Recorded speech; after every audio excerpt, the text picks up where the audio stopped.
Elpidio R. Quirino. Maagang buhay. Si Elpidio Quirino ay ipinanganak sa Vigan, Ilocos Sur, kina Don Mariano Quirino ng Kawayan, Ilocos Sur at Doña Gregoria Mendoza Rivera ng Agula Union. Siya ay nag-aral sa Kawayan sa elementarya, sa Vigan High School sa sekundarya at pagkatapos ay tumungo sa Maynila bilang Junior Computer Technician sa Bureau of Lands at Property Clerk sa Departamentong Kapulisan ng Maynila.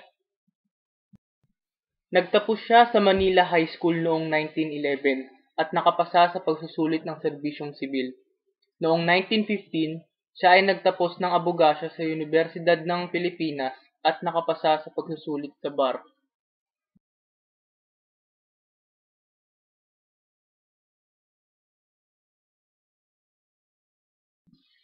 Kongreso. Kinatawan. Si Quirino ay nahalal sa kapulungan ng mga kinatawan mula 1919 hanggang 1925. Senado. Siya ay nahalal na senador mula 1925 hanggang 1931 bilang kinatawan ng unang distritong senatorial. Siya ay naglingkod bilang kalihim ng pananalapi at ng interyol ng Commonwealth ng Pilipinas. Noong ikalawang digmaang pandaigdig, si Quirino ay muling nahalal sa Senado ngunit hindi nakapaglingkod hanggang 1945.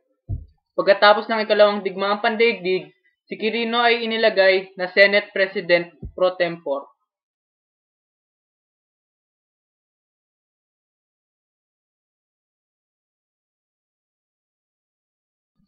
Misyong Pangkalayaan ng Pilipinas. Noong 1934, si Quirino ay kasapi ng Misyong Pangkalayaan ng Pilipinas sa Washington, D.C. na pinamunuan ni Manuel L. Quezon. Nakamit nito ang pagpasa ng Kongreso ng Estados Unidos ng Batas Tydings-McDuffie.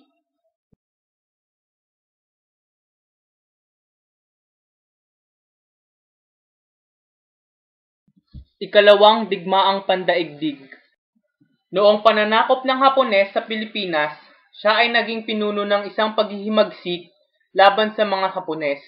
Ngunit, siya ay nabihag at ipinabilanggo. Ang kanyang asawang si Alicia Siquia at 3 sa kanilang anak ay pinatay ng mga Hapones.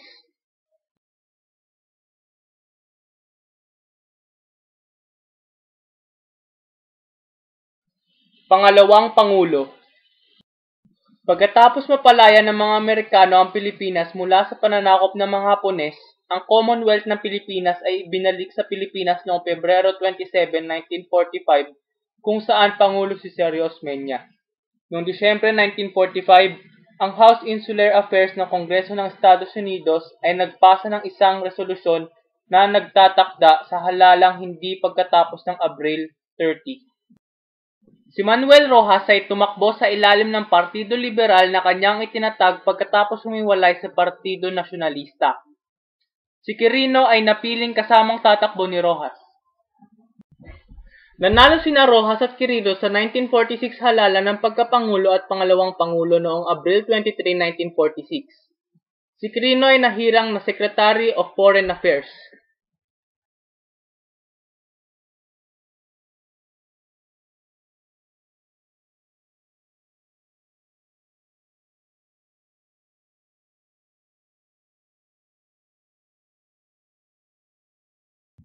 Pangulo. Si Manuel Rojas ay namatay noong Abril 15, 1948 sa atake sa puso sa tahanan ni Major General E.L. Eubanks sa Clarkfield, Pampanga, pagkatapos manalumpati sa harap ng sandatahang panghimpapawid ng Estados Unidos.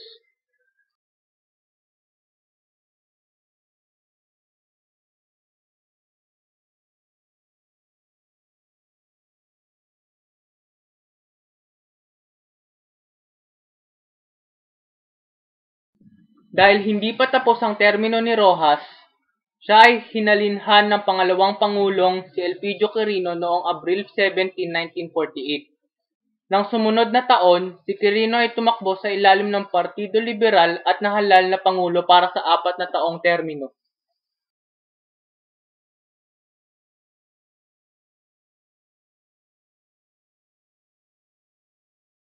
Ekonomiya.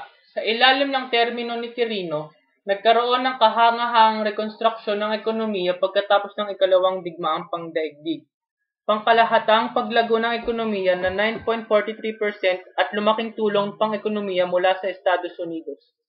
Sa ilalim ni Quirino, maraming mga pabrika ang naitatag na nagpataas ng antas ng pagkakaroon ng trabaho at nagbigay sa bansa ng unang infrastrukturang industrial. Sa pamamagitan ng mahigpit na mga patakaran ng pagtitipid, nagawa niyang patatagin ang piso at balansihin ang budget.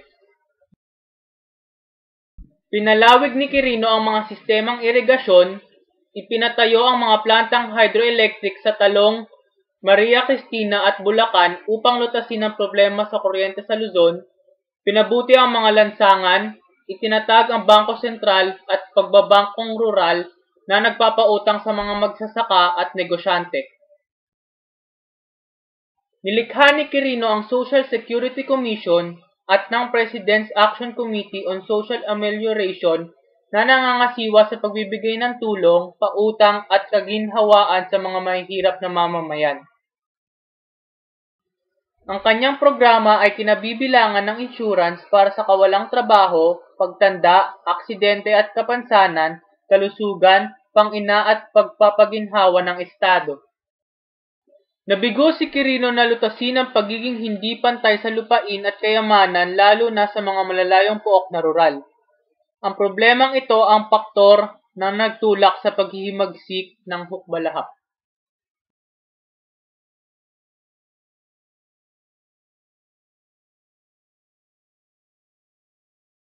Mga pakikipag-ugnayan. Ang pamahalaan ni Quirino ay nakipagpayapaan sa Hapon at ang kasunduang mutual ng pagtatanggol sa pagitan ng Estados Unidos at Pilipinas ay pinagtibay noong 1951. Sa ilalim ni Quirino, ang pamahalaan ay naharap sa malubhang banta ng hukbalahap na orihinal na hukbong gerilyang laban sa Hapon. Ang pakikipagsundo ni Quirino sa pinuno nitong si Luis Taruc ay nasira noong 1948.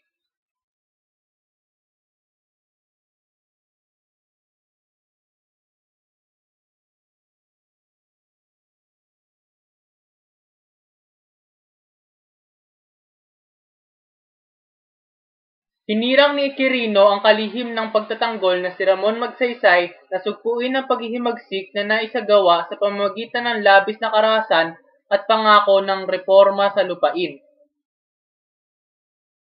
Akusasyon ng korupsyon at tangkang impeachment.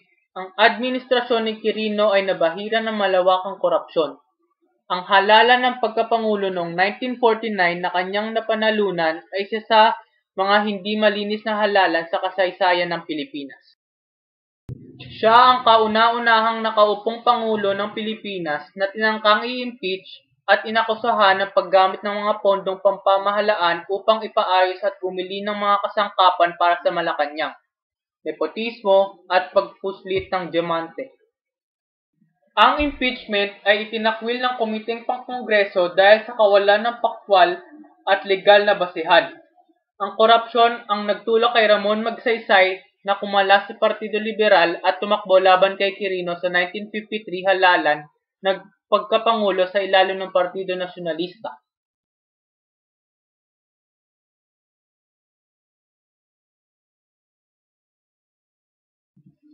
Kamatayan. Pagkatapos matalo kay Ramon Magsaysay sa 1953 halalan ng pagkapangulo, si Quirino ay nagretiro mula sa politika noong 1953.